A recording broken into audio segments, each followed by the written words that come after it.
Hi guys, welcome. So, as Premier League is actually coming to an end, the season, this 2024/2025 Premier League season is coming to an end gradually, and a lot has been happening. Now, Arsenal at the same time are now battling to maintain their position as second. So, this leads me to talking about Arsenal versus Liverpool. So, Arsenal played Liverpool at the Anfield. First of all, going into that game, I personally predicted a loss because I felt like because the Arsenal has battling defeat from the Champions League, probably they wouldn't actually show up. And then I feel like Liverpool at the same time want to also trash Arsenal, like give people dragging, not bragging, dragging rights to drag Arsenal, right? So first 20 minutes of that game, as these people they were just balling and all of that. I'm like, okay, fine. Yeah, we're going to end. But Arsenal said no, hold up. Because Gakpo scored the first goal at 20 minutes. Just less than 1 minute later, Luis Diaz now turned to prime striker and striked again. Like I was like, okay, fine, it's over. Like, it's over. There's nothing Arsenal can do about it again. But guess what? Arsenal said no. Second half, they came in and they bowled. Like, they bowled and bowled. Gabriel Martinelli got a 47-minute goal, which I was like, Martinelli, so you can score goals like this and you couldn't score in the Champions League game against PSG because, come on, right? And now, just like that, 70th minute, Mikel Merino got the equalizer. And I was like, okay, fine, guys, let's get it, we can win this. And Merino gets a red card at 79th minute. Now, mind you, I was thinking that at this point where Mikel Merino is getting the red card, that all hope for Arsenal is lost because Liverpool are going to take advantage of it. But guess what? No, they did not take advantage of it. So for the next 20 minutes, because this guy left at 79th minute, the next 20 minutes or thereabout, they played this game. Guess what? It ended in a draw. Now, because the win could have meant 70 points for Arsenal. Hey, they just widened the gap again. Now, that is actually like, I don't know how to describe that because it pained me. Now, first of all, mind you, Arsenal had possession of this game, 56% percent possession. They had 15 shots. Liverpool had about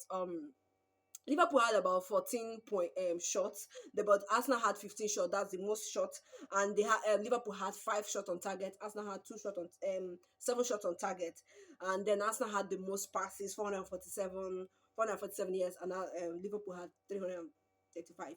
Now, the game that actually shocked me the most will have to be Nottingham Forest versus Leicester City. Like Nottingham Forest, I was rooting for Nottingham Forest to be top four so they can play in Champions League. Like I was rooting for them. I'm still rooting for them to measure up to top four so that they can play in Champions League. Like they bowled so well in Premier League. I don't even know where Newcastle from nowhere landed behind Arsenal. Like Manchester City having their worst game, their worst season, and getting to the like it's not making sense, right? I really want Nottingham Forest to play in the Champions League. So I don't even understand why they allowed Leicester City to score them first, because I think that demoralized the players, because Cody scored first in the 16th minute, and then I think after that Gibbs White now equalized, and I was like, okay, fine, you guys can still win this. Now Wood scores at 56 minutes. That's just shortly after the halftime. I was like, okay, fine, that is good. Let's keep going at this pace.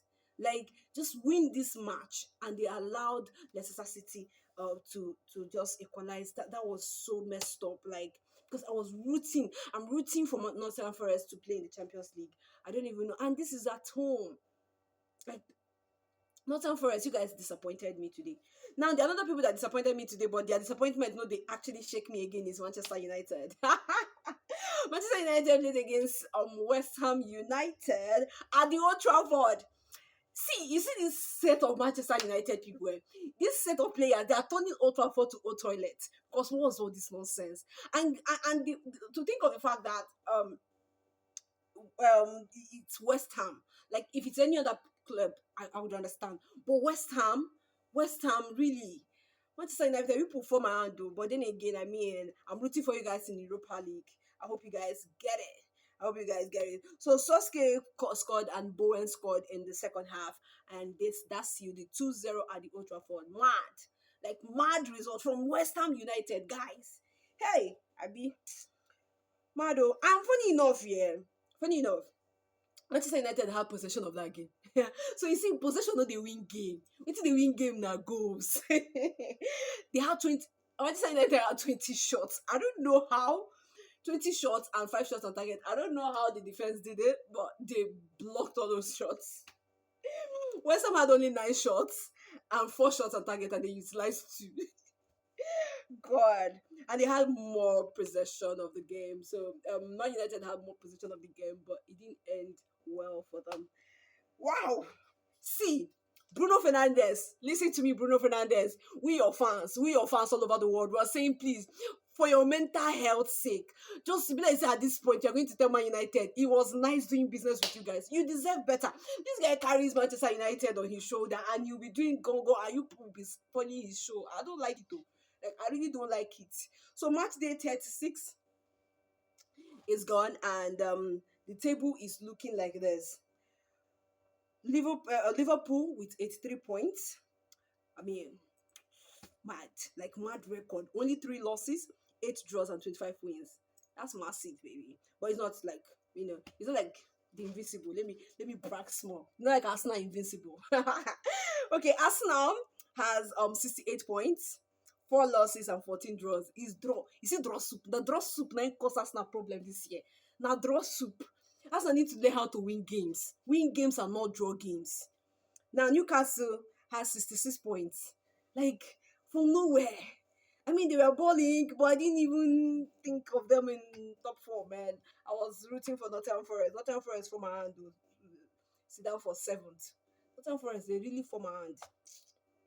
Left Aston Villa. Aston Villa to recover from where? To come and pass you for the table.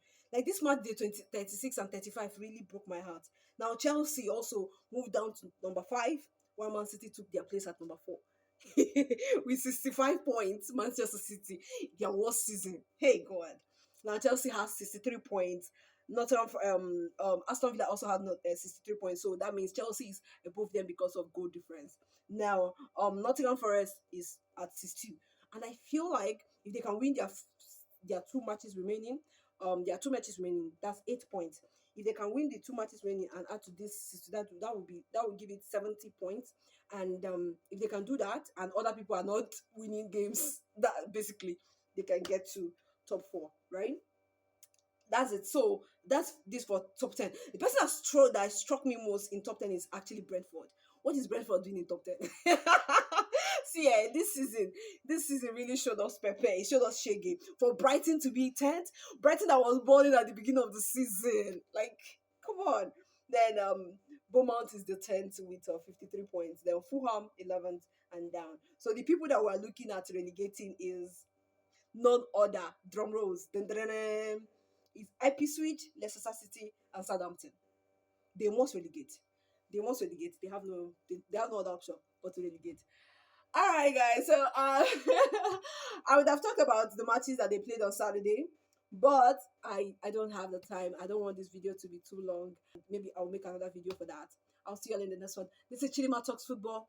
Please like, follow, subscribe, share, encourage this small girl. Help me grow. Help me. I love you all. Bye.